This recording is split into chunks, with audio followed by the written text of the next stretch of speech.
মিষ্টির অবস্থা দেখে আমার নিজেরই হুঁশ নাকি, আপনাদেরকে কি আর বলবো, দেখেন অবস্থা। হ্যালো এভরিওয়ান, আসসালামু আলাইকুম।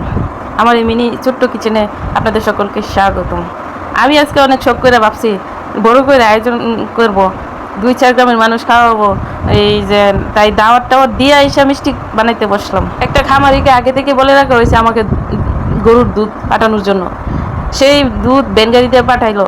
এখন রান্না করার জন্য 5 কেজি ওজনের একটা হাঁড়ি পাতিল নিলাম, নিয়ে 7 কেজি দুধ দিলাম এটার মধ্যে, দিয়ে কিছুক্ষণ জাল করে লেবুর রস দিয়ে নাড়তেছি ওমা সানা হয়ে গেছে। ওমা সানা হয়ে গেলে কি হবো, মিষ্টি তো আর ঠিক মতো পারফেক্ট ভাবে বানাইতে পারলাম না। আমিও কি কম নাকি, একদিন না একদিন আমি সুন্দর করে মিষ্টি বানাই সারামি। আমার চিন্তাটা হয়েছে, আমি যে এলাকার মানুষের দাওয়াত দিলাম, আমি মিষ্টি বানাইতেছি, মিষ্টি খাইতো, যদি তারা এসে মিষ্টি না খায় তাহলে তো আমার মান সম্মানটা যাইব। তো সানাটা তো দেওয়া যায় ভালোই, মিষ্টিটা কেড়ে যে হইলো না পারফেক্ট ভাবে ভাঙ্গে গেছিল। এতে সমস্যা নাই, ভাঙ্গা রুঙ্গা দিল হেরা খাইবো।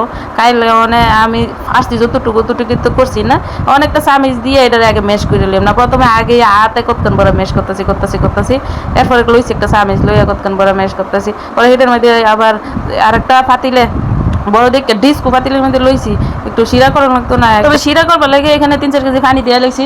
পানি দিয়ে তারপর চিনিটা দেওয়া শুরু করছি আর কি। আর এলাচি দারচিনি একটু তেজপাতা দিছি, দিয়া হেটা মেশ করতেছি। চানাটারে একটু মিহিন করতে হইব। কইরা একটু গুঁড়া দুধ লইছিলাম, আর পরে গুঁড়া দুধটারে দিয়ে হালকা চিনি দিয়ে একটা ডলি শুরু করছি। যে ওই তো না মিষ্টি আমার একদিন হয়েছে না, কি হয়েছে আরেকদিন অবশ্য বানাই সারবো আপনারা, দেখাই সারবো আপনারা। তবে মিষ্টিটা বানাইছিলাম বাঙ্গালুঙ্গা হইলে কি হবো, কিন্তু মিষ্টিটা গুলো অনেক মজা হয়েছিল, একবারে পারফেক্ট ভাবে মানে মজা হয়েছে, নরম হয়েছিল, সবকিছু ঠিকঠাক আছে। কিন্তু ভাঙ্গে গেছে থেকে গেছে এটা আমি জানি না, হয়তো এর কারণটা যদি আপনারা জানেন তাহলে কমেন্ট বক্সে জানায়েন। ভিডিওটা দেখে যে যারা ভিডিওটা দেখে আমার কমেন্ট করে না, তারা অনেক আল্লাহ রহমত করুক, যাতে আমার ভিডিওটা দেখে কমেন্ট করতো, বেশি মানুষের দ্বারা ভিউ হইতো। সব করে চ্যানেলটা খুলছি যাতে আল্লাহ একটা রহমত করতো। তার টাকা লেগে না, আমার একটা চ্যানেল থাকুক, আমার একটা চ্যানেল বলবো, এটাই আমি চাই। আপনারা খালি আমার আশাটা পূরণ করে দিবেন। তো আমি গুল করে হাতের মধ্যে ঘি বড়াই গুল করে মিষ্টি বানাই লইছি। মনে ভাবতেছি প্রথম অবস্থায় এইগুলো ফারছি, দ্বিতীয় বা আরেকবার করলে মনে হয় একবারে পুরোপুরি হয়ে যাইব। তবে আমি আশা ছাড়ি নাই, আমি এটা বানাই ছাড়বই।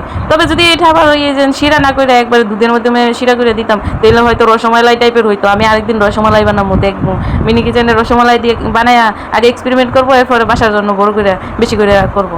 তো আস্তে আস্তে এগুলা দিয়ে দিব পাতিলের মধ্যে, শিরাটার মধ্যে। পড়তেছে না মাছলদানি দেওয়া বা ইয়াতে কোন দিতে দিতেছি না, পরে বাঙালির হাত ছাড়া কোনো উপায় আছে? হাতে মাইককে ইয়া করে দিছি, মানে চামিচ লাগাইছি, চামিচ লাগতো না, হাতেই বলা আমার কি সুন্দর দই। আমি ছোটো ছোটো বানাইছি, অত বড় হয়ে ফুল উঠছে, মাসাল্লাহ তো দেখতে সুন্দরই। আগো আমার মিষ্টির মধ্যে মনে হয় নজর লেগে গেছি, না লেগে মনে হয় ভাঙ্গে গেছি। এই যে দেন অবস্থা, ভাঙ্গে গেছে। পরে এখন কি করাম, ভাঙ্গে গেছে। এরপরেও ভালো অনেকক্ষণ বড় জাল দিচ্ছি, ছোট্ট মিনি কিচেন তো, মানে প্রদীপের আগুন আস্তে আস্তে জ্বলে।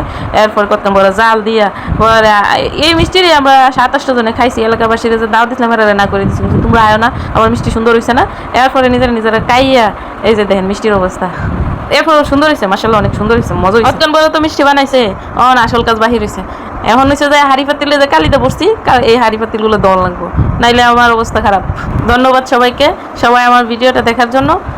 আশা করি ভবিষ্যতে আরও সুন্দর মিষ্টি বানাইয়া তোমরা সবাই দাওয়াত দেবো।